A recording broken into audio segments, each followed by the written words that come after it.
ఓం శ్రీ గురుభ్యో నమః. నేను మీ సూర్యకుమారినండి. తెలుగుతన అమ్మతనం ఛానల్కు స్వాగతం.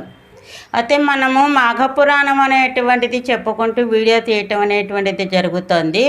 26వ రోజు అయినటువంటి 26వ అధ్యాయానికి వెళ్ళే ముందర కొత్త వాళ్ళందరూ కూడా సబ్స్క్రైబ్ చేసి పక్కనున్న బెల్ ఐకాన్ని నొక్కండి. ఇక ఆలస్యం ఎందుకండి, 26వ రోజు యొక్క 26వ అధ్యాయము మాఘపురాణంలో ఏం తెలియజెప్పబడుతోంది, ఏమిటి అనేటువంటి విషయాన్ని మనము తెలుసుకుందామండి.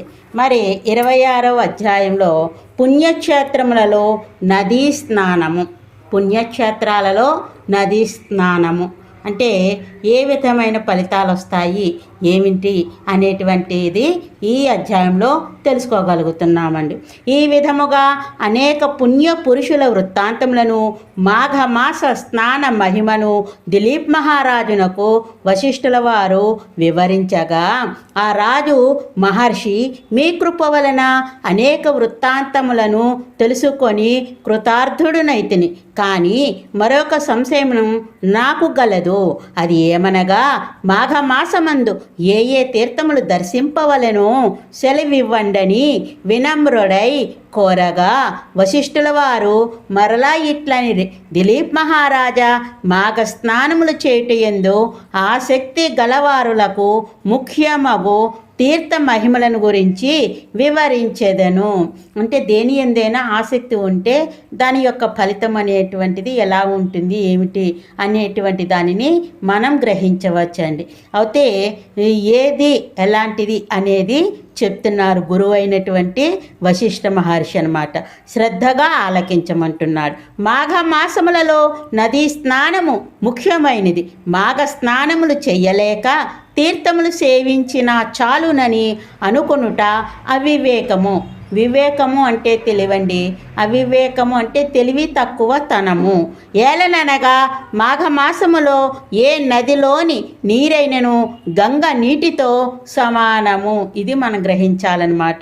అందుచేత మాఘమాసములో నదీ స్నానము సర్వ పాపహరమైనది, అవశ్యమైనది కూడా.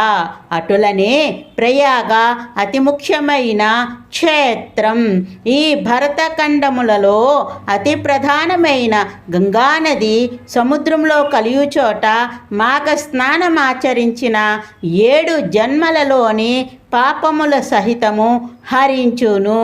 7 జన్మల్లో చేసిన పాపాంది కూడా హరించిపోతుందిటండి. మాఘమాసములో నదీ స్నానంతో పాటు విష్ణు దేవాలయములు, మహేశ్వరాలయములు మొదలగు 360 పుణ్యక్షేత్రములు దర్శించిన ఎడల గొప్ప ఫలము కలుగుటియే గాక మరలా జన్మ అనేది కలుగదు.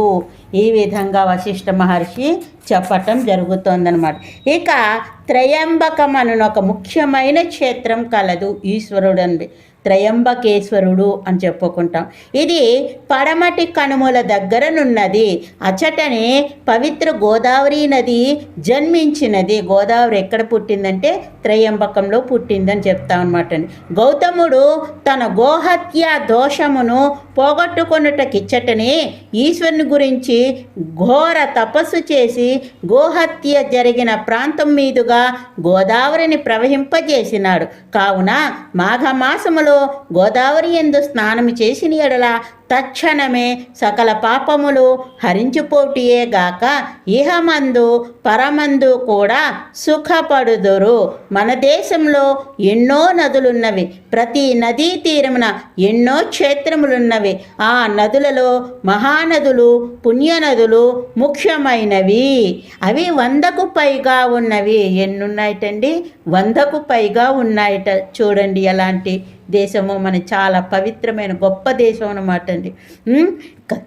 ఇక ఏమని చెప్తున్నాడో చూద్దామండి. అటువంటి కొన్ని పేరు స్మరించినచో ఆ నదీ తీరాలలోనున్న క్షేత్ర దేవతలను కూడా స్మరించినట్లేగును. ఆ యొక్క నదులను పేర్లు స్మరిస్తే ఆ దగ్గర ఉండేటువంటి క్షేత్రాలను ఆ దేవులను స్మరించినటువంటి పుణ్యం కలుగుతుంది అని చెప్పటం జరుగుతుంది. అందుకని కొన్ని ప్రధానమైన నదుల పేర్లను గుర్తు చేసుకుందాం. నందిని, మందాకిని, నలిని, తామ్రపర్లి, భీమరథి, గంగా, యమున, వేత్రవతి, పంపానది, కృష్ణవేణి, మహేంద్ర తనయ, గోదావరి, నర్మద మొదలైనవి మహానదులు, గొప్ప నదులు అన్నమాట అండి. భగీరథ, గంగా, నర్మద, యమున, సరస్వతి, కృష్ణవేణి, బాహుద, భీమరథి, తుంగభద్ర, రేణుక, మలాపహారి, కావేరి, కృతమాల, తామ్రపర్ణి, విశోక, కేసకి, గండకి, విచిత్రక, వశిష్ట, ప్రవర, కాశ్యపి, సరయు, సర్వపాపహరి, కుశావతి, ఫల్గుని, కరతోయ, పుణ్యద, ప్రణీత మొదలైనవి పుణ్యనదులు. ఇన్ని పేర్లు ఉన్నాయో చూడండి, పుణ్యనదులు ఇవన్నీ. మహానదులు చిరకాలం నుండి ప్రవహించుచున్నవి. పుణ్యనదులు మహాత్ముల ప్రయత్నము వలన వారి పుణ్యము కొలది ప్రవహించి వారి పుణ్యము నందించుచున్నవి. ఇవి అన్నమాట అండి గొప్ప తనము తెలియజెప్పుచున్నది. మహానదులు, పుణ్యనదులు రెండు విశిష్ట లక్షణములు కలిగిన గంగా, యమున మొదలైన నదులు మహానదులుగాను పుణ్యనదులుగాను అయి ఉండవచ్చును. ఈ నదులలో చేసే స్నానం విశేష ఫలప్రదం. మనము ఆ నదులలో స్నానము చేయలేకపోయినను పవిత్ర మాఘ మాసమున వాని పేర్లను తలుచుకొన్నను పుణ్యమే కదా.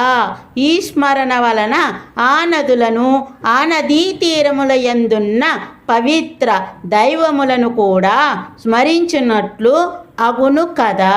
ఇదండి ఇక్కడ విషయాన్ని చెబుతున్నది. గౌతమి నదిలో మరికొన్ని ప్రసిద్ధములగు ఉపనదులు కూడా కలిసి తమ తమ స్నేహ సౌభ్రాతృత్వములను చాటుచున్నవి. అటులనే వరం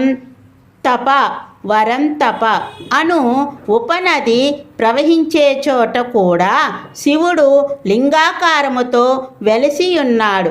దానికి ఆవలగా ప్రభావము అను క్షేత్రము కలదు. ఆ క్షేత్రము బ్రహ్మహత్య మహాపాపములను సహితము పోగొట్టగలదు. ఇందుకొక ఇతివృత్తము గలదు. సావధానుడివై ఆలకింపుము. ఇతివృత్తము అంటే జరిగిన కథని చెప్పటం అన్నమాట. విష్ణుమూర్తి నాభి కమలమును పుట్టిన బ్రహ్మకును ఈశ్వరునకు 5 తలలు ఉండేవి. ఎన్ని తలలు ఉన్నాయటండి? 5 తలలు. ఈశ్వరునకి పంచవక్త్రుడు, త్రినేత్రుడు అని పేర్లు కూడా కలవు కదా. బ్రహ్మదేవుడు నాకును 5 తలలున్నవి, నేనే గొప్పవాడనని శివునితో వాదించెను. ఇద్దరూ గర్వముతో వ్యవహరించినందున చిలికి గాలివానల వలె వారిద్దరి మధ్య కలహము పెద్దదయ్యను. కడకు ఇద్దరు యుద్ధము చేయగా శివుడు బ్రహ్మ యొక్క 5వ తలను నరికివేసెను.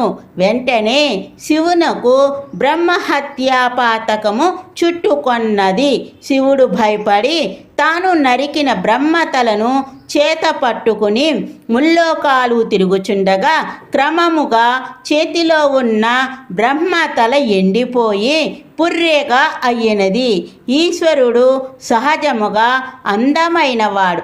అతడు భిక్షాటనకు వచ్చి భిక్షాందేహి అనగా గృహిణులు భిక్ష పట్టుకొని గుమ్మము కడకు రాగా శివుని జగన్మోహనాకారమును చూచి మోహితులై భిక్ష వేసి శివుని వెంట పోవుచుండిరి. ఈ విధంగా జరుగుతూ ఉన్నదిటండి.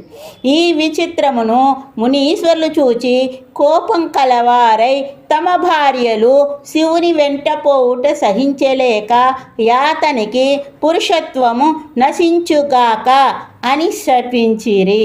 మునులు ఈ విధంగా శపించడం అనేది జరిగింది. ఈశ్వరుడును చేయునది లేక క్రింద పడిపోయిన ఆలింగమునందే ఐక్యమైపోయినాడు. అట్లు శివుడు లింగాకారముగా మారినందువలన ఆ లింగమమితమైన తేజస్సుతో ప్రకాశించుచుండును. అమితమైన అంటే ఎక్కువైన, తేజస్సు అంటే కాంతి, ఆ కాంతితో ప్రకాశించుచుండు. కోటి సూర్యుల తేజస్సు కలిగి ప్రళయము సంభవించునా ఎన్నట్లు భయంకరముగా నుండెను. అప్పుడు బ్రహ్మ విష్ణువులు శివుని వద్దకు వచ్చి వాని నోదార్చి ప్రయాగ క్షేత్రమునకు తీసుకువెళ్ళి అచ్చటి శివునికున్న బ్రహ్మ హత్యాది పాపములు పోగొట్టిరి. ఎవరెవరు తీసుకెళ్ళారటండి? విష్ణుమూర్తి, బ్రహ్మాన్మాను. ఆ విధముగా భూలోకమునకు వచ్చి శివుడు అప్పటి నుండి లింగాకారముగా మారినందున భక్తులు ఆ లింగాకారమునే పూజించుచు శివ సాన్నిధ్యంను పొందగలుగుచున్నారు.